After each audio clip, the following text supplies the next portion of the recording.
para a secagem. Bom, já vamos começar a falar das temidas quedas, que é uma coisa muito recorrente. Então, gente, animal sempre com guia, tá? E guia transpassada. Por que a gente orienta da guia transpassada? Porque se o animal cai por algum motivo, ele fica pendurado, né? Ele fica assim, pendurado e não no pescoço para evitar o risco de enforcamento.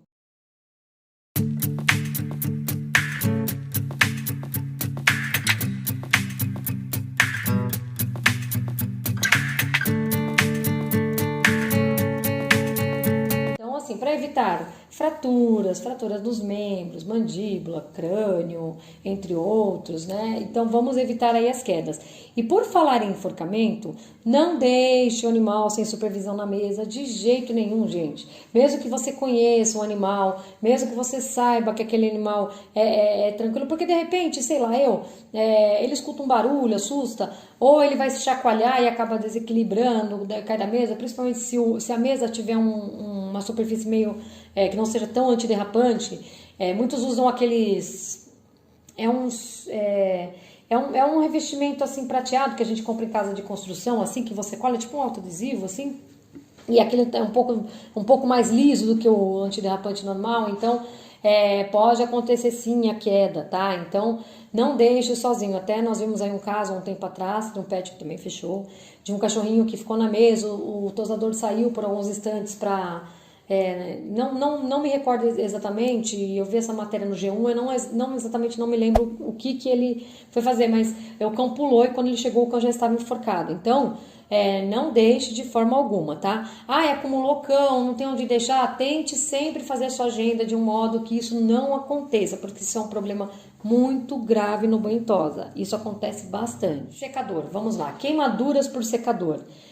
Não sei se você, tosador, já colocou a mão no secador, vocês veem que pode até machucar de tão quente que ele é. Não sei te falar em graus, mas é muito quente. Se você ficar permanecer ali por alguns segundos, então vocês imaginem no animal. Então, principalmente os olhos, assim, eles sofrem muito com essa temperatura muito quente. Principalmente aqueles cães que são mais agitados, aqueles cães que têm os olhinhos mais projetados, ou filhotinhos que ficam com os olhinhos arregalados.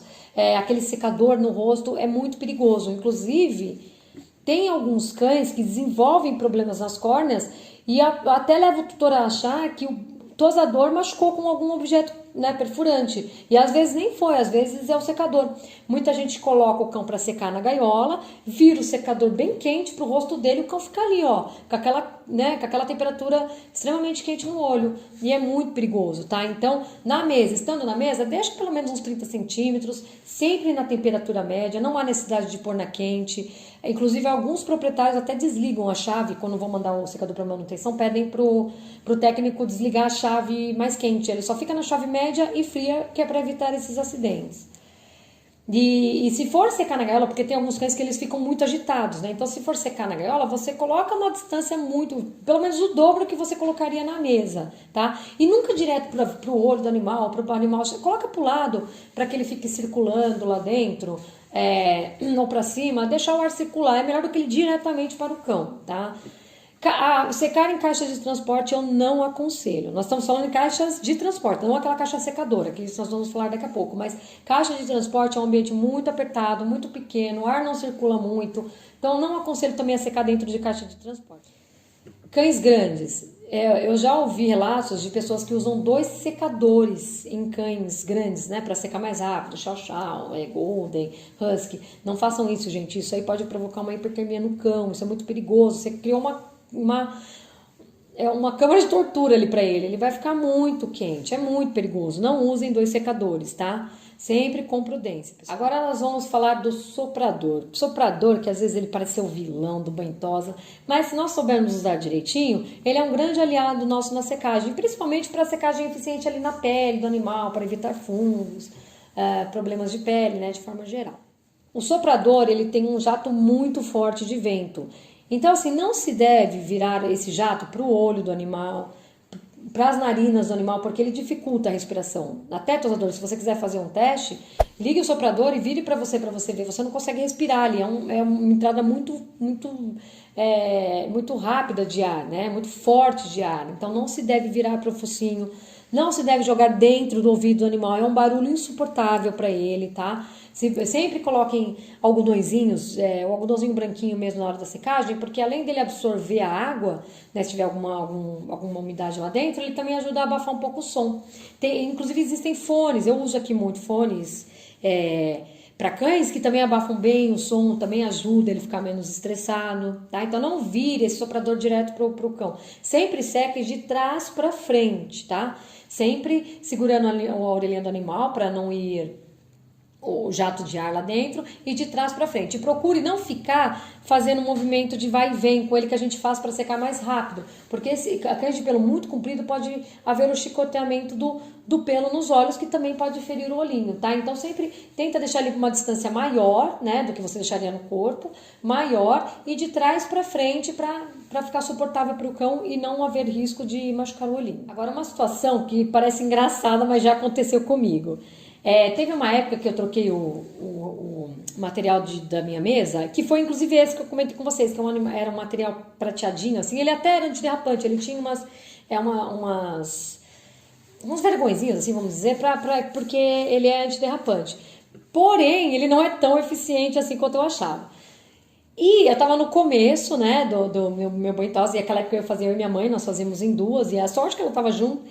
E eu tinha um Yorkzinho muito minúsculo assim na mesa. E quando eu liguei o soprador, o cachorro foi sendo arrastado pro canto, porque o jato do soprador é muito forte. E assim, se minha mãe não estivesse ali, o cão poderia ter caído. Ele tava com a guia e tudo mais, mas né, ele ia assustar bastante, poderia até acontecer algum probleminha com ele. Então, gente, acontece mesmo, tá? Parece engraçado, mas pode acontecer. Cães muito levinhos, filhotinhos, cuidado com o soprador muito direto para ele, sempre segura com a outra mão. E assim, até ele aprender com o tempo, ele mesmo vai aprendendo a se fixar na mesa e a fazer a força contrária quando ele joga o soprador, tá? Agora nós vamos falar das famosas máquinas de secar, tá? A máquina de secar envolve muitas lendas, assim, tem pessoas que amam, tem pessoas que odeiam.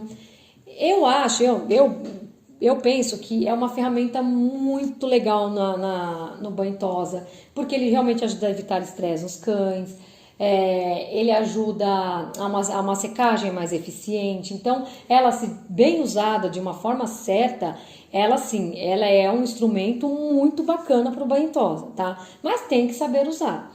As máquinas modernas, hoje, elas têm controle de temperatura, elas são feitas de uma forma que o cão fique bem confortável lá dentro, elas foram pensadas para toda essa...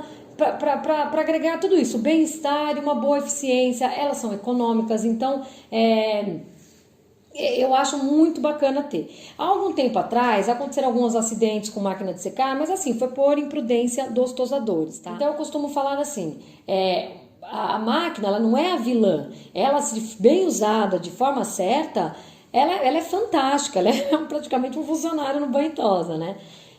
Eu costumo fazer uma alusão assim, imagina um bisturi. O bisturi na mão de uma pessoa pode salvar uma vida, na mão de outra ela pode destruir uma vida, entendem? É o mesmo objeto, mas sabendo usar, ele é fantástico. Então vamos lá, você comprou sua máquina, tá feliz da vida, o que eu faria? Eu já colocaria um termômetro externo como eu tenho na minha. Por quê? Porque aí é mais garantido, você não fica preso a uma medição só da máquina, você tem duas medições por segurança, né? E isso aconteceu comigo. A minha máquina quebrou o display, então ela não estava conseguindo regular a temperatura muito bem, então ela estava ficando mais fria, ela estava chegando a 28 graus, 27. Imagine se eu não tivesse esse termômetro para saber. Apesar que a gente vê que os animais podiam estar tremendo e tudo mais, mas, né, de repente, então é bem positivo. A empresa veio, consertou super rápido tudo, mas foi esse termômetro externo foi muito, muito bacana. Da mesma forma, não sei se isso é possível, mas da mesma forma, se ela desregular e começar a temperatura a ficar muito alta, né? É que eu duvido que aconteça, mas é sempre bom ter uma precaução, né? Ele é baratinho, você compra, acha ele muito fácil, então é legal ter.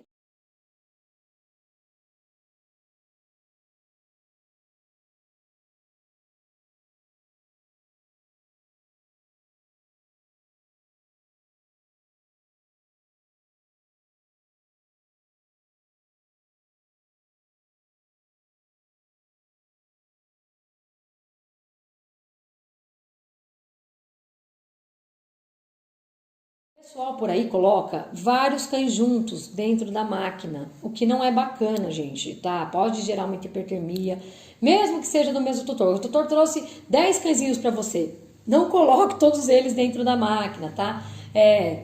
Você vai vendo aí, se um lado tá vazio, você pode colocar dois que sejam irmãozinhos, não de tutores diferentes, que sejam irmãozinhos, né? De repente são pequenos, mas assim, não lote a máquina de cachorro, porque isso pode também dar problema de hipertermia e aí sim ocorrer os acidentes com a máquina. Ponto importante, sempre observar o animal dentro da máquina. Você tem sempre que monitorar os sinais que ele te dá. Então, colocou o animal lá dentro, ele ficou muito ofegante, muito agitado, tá vocalizando muito, tá com salivação em excesso, língua roxa, língua pálida, cambaleando, prostrado, de repente cai, ou se ele começa a se enrijecer, você retira esse animal de lá de dentro, tá?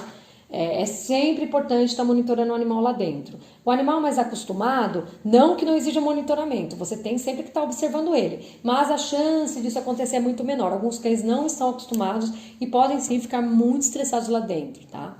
Gente, é muito importante observar na secagem todos os sinais que o cão está te passando. Por quê? Geralmente é na secagem onde acontecem os maiores acidentes, inclusive os acidentes que levam os animais a óbito. Por quê? Porque é um barulho muito grande, é um barulho muito excessivo, é um jato de vento muito forte, é calor. E o animal, se ele não for bem adaptado, ele pode entrar num quadro de estresse muito alto e é onde podem acontecer os problemas que depois eu vou detalhar para vocês direitinho, para vocês verem como acontece e onde pode levá-los a óbito, tá? Só aqui uma observação, por isso que eu sempre aconselho low stress, gente, trabalhar com metodologia low stress. Quando o cão é bem adaptado, ele vai sendo desensibilizado, adaptado, ele tolera muito melhor todos os procedimentos do banho, inclusive a secagem. É onde ele não fica num pico de estresse muito alto, ou assim, não é que ele não vai ficar estressado, mas ele vai tolerar, então a chance dele chegar num pico muito alto é muito menor, né? Então ele vai tolerar muito melhor esses procedimentos e a chance de dar um acidente é muito menor. Então, por favor, tentem avaliar aí de trabalhar com o estresse, que é uma metodologia fantástica.